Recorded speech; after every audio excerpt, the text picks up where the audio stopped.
তো আজকে তোমাদের সাথে একটা মনের কথা শেয়ার করতে চলে আসলাম। তোমরা যারা নতুন মা হয়েছো বা তোমাদের যাদের আমার মতো ছোট বেবি আছে, তারা আশা করি আমার কথার মানেটা বুঝতে পারবে। জানি না কতটা গুছিয়ে তোমাদেরকে বলতে পারবো। সবাই বলে মেয়েদের জীবনে সবথেকে বড় পাওয়া মা হওয়া, সেটা একদম ঠিক। আমি একজন বাচ্চার মা, তো আমি এই জিনিসটা ভালো করেই বুঝতে পারি।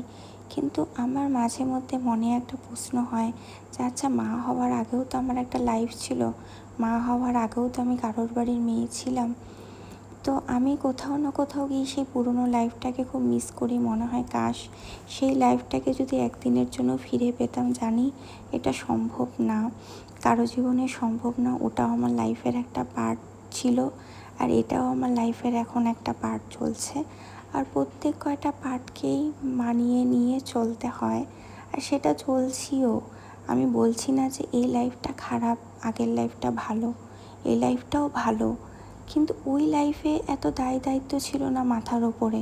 এখন ঘুম থেকে উঠলেই মাথার ওপরে প্রচুর দায়িত্ব, মানে কি বলবো।